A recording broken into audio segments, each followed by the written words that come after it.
byose ni ibyabaye mu rukerera rwo kuri uyu wa 11 Werurwe 2026 ni mu mujyi rwagati wa Goma mu burasirazuba bwa Repubulika Iharanira Demokarasi ya Kongo, aho uwo mujyi wabyukiye mu rujijo n'ubwoba ni nyuma yaho hari ibitero bya drone byagabwe mu gace gatuwe cyane n'abaturage. Ibi bitero byabaye mu masaha ya mu gitondo cya kare, bikurikirwa n'urusaku rwa zambiransi ndetse n'imodoka z'ubutabazi zazengurukaga muri uwo mujyi zitabara abakomeretse. Amakuru atandukanye ngiye rwose gukomeza nkugezaho ukumva uko byatangiye naho bigeze muri aka kanya, ndetse n'abatanga buhamya batandukanye bose turaza kubahuriza hamwe mu kukugezaho inkuru ikugaragariza uko byose byifashe n'uko byatangiye. Bivugwa ko abayobozi ba politiki ba M23 ndetse n'abandi bafite aho bahuriye n'uwo mutwe ahanini bo bashakaga kwibasirwa. Hanyuma kandi amakuru aturuka mu batanga buhamya ndetse no ku bayobozi udasize n'abandi benshi cyane bafite aho bahuriye na M23 baragaragaza ko iki gitero cyateye umutekano muke mu mujyi wa Goma ndetse kikaba cyanahitanye ubuzima bw'abantu barimo n'abakozi bo mu miryango mpuzamahanga. Nkuko abatanga buhamya babitangaje, igitero cya mbere cya drone cyabaye ku isaha y'isa 10 za mu gitondo. Abatuye mu bice bitandukanye bya Goma bumvise urusaku rukomeye rw'ibiturika, byatumye benshi bahita basohoka mu ngo zabo bashaka kumenya icyabaye, na cyane ko ari umujyi utekanye. N'umwaka urenga ushize uwo mujyi batumva ibisasu cyangwa se babayeho mu mahoro. Amakuru ya mbere yagaragazaga ko kimwe muri ibyo bitero bya drone ko byaba byagabwe mu kiyaga cya Kivu, bikagaragaza ko ariho intego yariri nubwo bitasobanuwe neza uwo bashakaga kwibasira. Nyamara ngo hari indi drone yakurikiyeho yaje noneho gukubita inyubako zari mu duce dutuwe cyane rwagati mu mujyi wa Goma, ahantu hatuwe n'abakozi b'imiryango mpuzamahanga ndetse n'abadiplomate. Nabwo Kinshasa kugeza ubu turi gutunganya iyi nkuru nabwo yigeze itanga amakuru arambuye y'impamvu bibasiriye abo bayobozi. Ni mu gihe abaturage bari bakiri mu rujijo ku byabaye, indi drone yongeye kumvikana nanone mu kirere. Ibintu byateje ubwoba mu baturage, noneho barabyuka bemera ko byanze bikunze Kinshasa yatangije ibitero kuri uwo mujyi w'ingenzi. Ni nyuma y'iminota mike cyane gusa, kuko byari ku isaha noneho y'isa 11:10 za mu gitondo, abatuye Goma batangiye kumva noneho ambulansi zizenguruka mu mujyi zijya gutanga ubutabazi mu bice bitandukanye. Ibi rero byagaragazaga ko hari abakomeretse cyangwa se ko hari abahitanywe n'izo drone bumvaga zivuza ubuhuha zinaturikira muri uwo mujyi umunota ku wundi.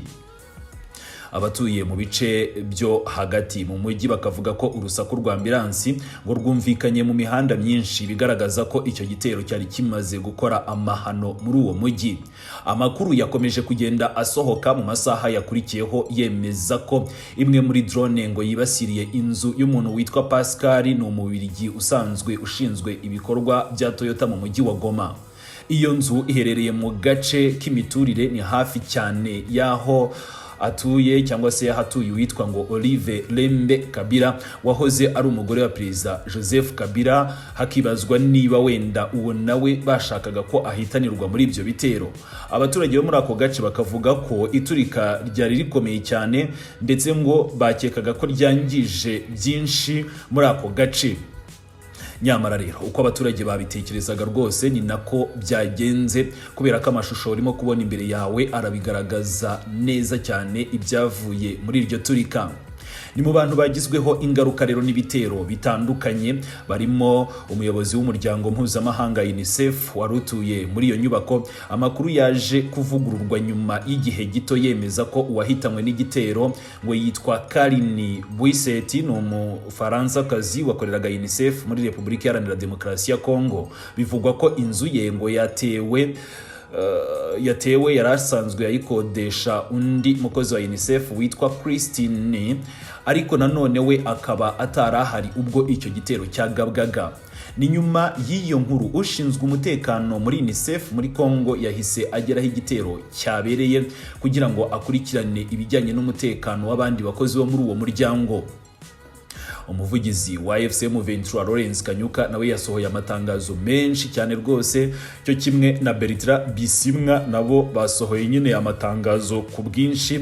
bavuga ku bijyanye n'ibyo bitero, wenda ndaza nayo kuyakoresha muri iyi nkuru yacu. Gusa wenda duhereye nk'ubwo ngubwo kuri bwana Lawrence Kanyuka ku isaha y'isa 11 za mu gitondo, ubwo ni amasaha nk'ane yashize hagati ya saa 11 na saa 12, Kanyuka yanditse ati igitero cya drone kirimo kugabwa mu mujyi wa Goma n'ubutegetsi bwa Kinshasa kandi birimo kubera kure cyane y'imirongo ya mbere y'urugamba. Yavuze ko ibi bitero bigamije ahantu hamwe cyane hatuye n'abaturage kandi birimo gushyira ubuzima bw'ibihumbi by'abasivile mu kanga. Yavuze ko ibyo bitero bya drone n'imbunda ziremereye ngo byakomeje mu mirongo yose y'urugamba. Icyo gihe Lawrence Kanyuka yanditse aya magambo asa n'uhuruza. Hanyuma rero ku isaha y'isa 1 za mu gitondo, hari nyuma y'iminota mike cyane, Kanyuka n'undi yongeye gutangaza imibare y'agateganyo y'abahitamwe n'icyo gitero. Ati igitero cya drone cyagabwe na leta ya Kinshasa mu mujyi wa Goma cyahitanye abantu 3 barimo umukozi w'umuryango mpuzamahanga. Yongeyeho ko andi makuru arambuye aza gutangazwa. Ntiyatinze ku isaha y'isa 2 ni mu kanya kashize, yongeye asohora irindi tangazo avuga ko iki gitero cyagabwe mu mujyi wa Goma ko cyari kigamije ibice byegereye ibikorwa by'umuryango w'abibumbye n'umuryango w'ubumwe bw'Uburayi. Yemeje ko Karin Buiset ni Umufaransa-kazi wakoreraga UNICEF ko yahitamwe n'icyo gitero. Yavuze ko igikorwa nk'icyo ngicyo kari igikorwa kigamije kwibasira abasivile n'imiryango mpuzamahanga, kabone nubwo leta ya Repubulika Iharanira Demokarasi ya Kongo yo wenda itarasobanura neza abo yarigambiriye guhitana. Ntabwo byagarukiye aho ngaho, kubera ko n'abandi bayobozi ba M23 bandikaga nk'ubwo ngubwo mu masaha 4 yashize. Biciwe mu masaha 12 gutyo yagize ati muri aka kanya umujyi wa Goma urimo kugabwaho ibitero n'ubutegetsi bwa Kinshasa. Ati uku kwiyongera k'ubugizi bwa nabi bushya buvuye i Kinshasa burakomeza kugaragaza uburyo ihora irenga ku masezerano yo guhagarika imirwano cyangwa se ceasefire. Ni mu gihe abafatanyabikorwa b'inzira z'amahoro bo bakomeje kurebera ntacyo babikoraho. Ibi byose birimo kuba kandi mu by'ukuri bigaragara neza ko intambara yongeye gutangira.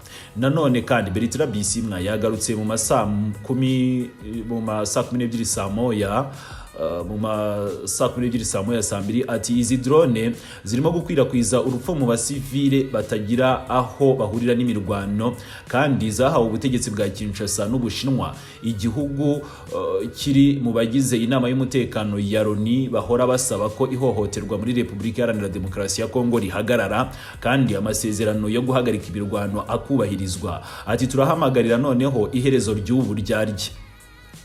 Biciwe mu kanya ku isaha y'isa 2 yagarutse asubiramo ubutumwa bwa Lawrence Kanyuka agira ati uyu munsi mu gitondo umujyi wa Goma wagabweho ibitero bya drone by'iterabwoba byakozwe n'ubutegetsi bwa Tshisekedi Chilombo, bikaba byahitanye abarimo Karin Buiset Umufaransa-kazi wakoreraga UNICEF muri Repubulika Iharanira Demokarasi ya Kongo. Yasubiyemo ati kuwa 11 Werurwe 2026 rwose turatabaza drone za Kinshasa zirimo kugabwa n'ubutegetsi bwa Tshisekedi zikomeje kutwibasira kandi abarenga 3 bamaze kuhasiga ubuzima barimo n'abakozi mpuzamahanga. Ngira ngo rero aya makuru niyo yibanze bijyanye n'uko ari inkuru twe twakurikiye. Turakomeza kugenda tubagezaho amakuru mu byiciro umunota ku wundi.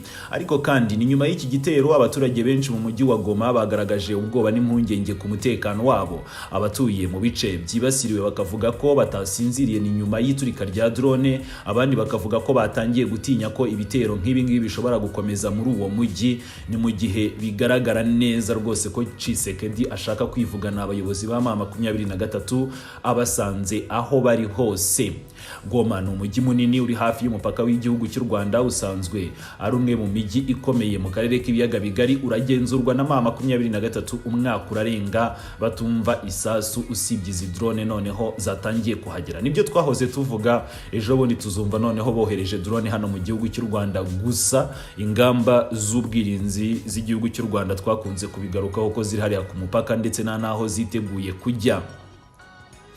Tugana ku musozo, wenda iki gitero cya drone cyagabwe mu mujyi wa Goma gishobora kongera umwuka mubi mu ntambara ikomeje mu burasirazuba bwa Repubulika Iharanira Demokarasi ya Kongo y'ingabo za leta, imitwe yitwaje intwaro yewe rero n'imitwe y'abaturage bakomeje guhangana. Abasesenguzi baravuga gukoresha drone mu mijyi ituwe cyane n'abaturage ko bishobora kongera ubukana bw'iyi ntambara, cyane cyane niba ibitero bikomeje kwibasira abasivile n'abakozi b'imiryango mpuzamahanga kure cyane y'imirongo ya mbere y'urugamba.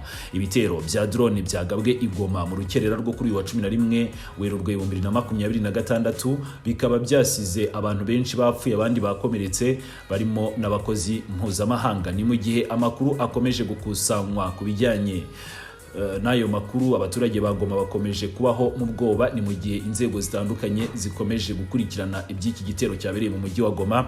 Rwanda updates irakomeza kuba updatinga umunota ku wundi ku bijyanye n'uko byifashe muri uwo mujyi wa Goma.